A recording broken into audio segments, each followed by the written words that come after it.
जन सुराज के विचार पर इस सोच से इस प्रयास से जुड़कर एक सपना देखा था, एक उनकी सोच बनी थी, उनकी आशा की किरण जगी थी कि बिहार में एक नई व्यवस्था बनाई जा सकती है। उन सब के आशाओं पर, अपेक्षाओं पर, उनके सपनों पर खरा नहीं उतरने के लिए जो दोष है वो मेरा है। इसलिए मैं आपसे विनम्रता से आपसे माफी मांगता हूं कि मैं आपके सपनों के आधार के अनुसार, आपके सोच के अनुसार वो व्यवस्था बनाने में नाकामयाब रहा हूं।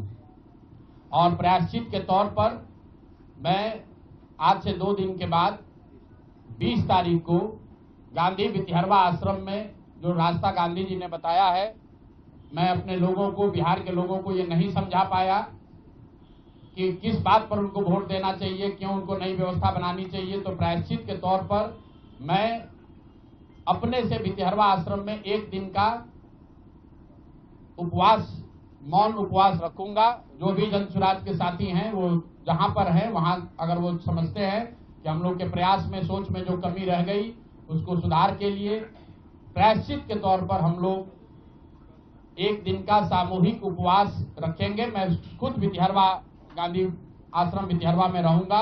24 घंटे का एक उपवास रखेंगे। गलती हम लोगों से हुई होगी, कमी रही होगी, लेकिन हम लोगों ने कोई गुनाह नहीं किया।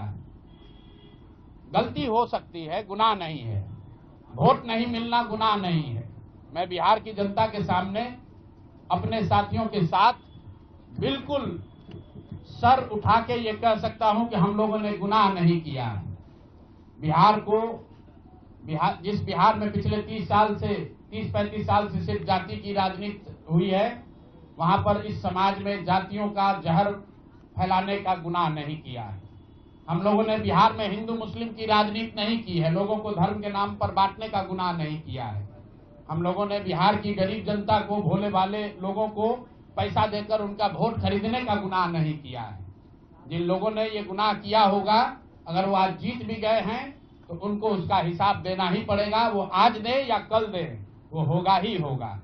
मैं पिछले 2.5-3 सालों में अपने वक्तव्यों में अक्सर महाभारत के चक्रव्यूह की, अभिमन्यु के वध की कहानी सुनाता रहा हूं। जिस धर्म की बात हम लोग करते हैं, पांडवों के साथ स्वयं भगवान थे, स्वयं भगवान कृष्ण थे, फिर भी अभिमन्यु को घेर कर छल से मार दिया गया। लेकिन उसके आगे की भी एक कथा भी है कि अभिमन्यु को मार दिया गया, लेकिन उससे महाभारत नहीं जीता गया। महाभारत जीता तो अंत में वही जो सही रास्ते पर था, जो धर्म के साथ था। तो आप निश्चित जानिए कि जीत तो जन सुराज की ही होगी।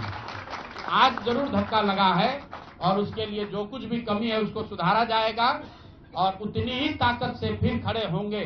अगर आप ये कुछ लोग ये सोच रहे हैं कि मैं बिहार छोड़ दूंगा, तो आपका ये भ्रम है। अंग्रेजी में एक फ्रेज है, you are not defeated till you quit. जब तक आप छोड़ेंगे नहीं तब तक आप हार नहीं सकते हैं।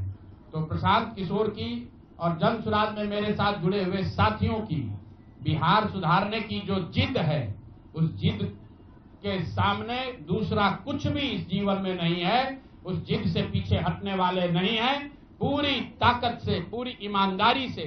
लोग कह रहे हैं कि मैंने 3-3.5 साल में बहुत मेहनत किया है, तो जितनी मेहनत करते हुए आपने मुझे 3 साल में देखा है, उससे दुगनी मेहनत करेंगे और पूरी ताकत से लगेंगे। पीछे हटने का सवाल नहीं है। जब तक बिहार को सुधारने के अपने संकल्प को पूरा न कर लें, तब तक पीछे हटने का कोई सवाल ही नहीं है। अब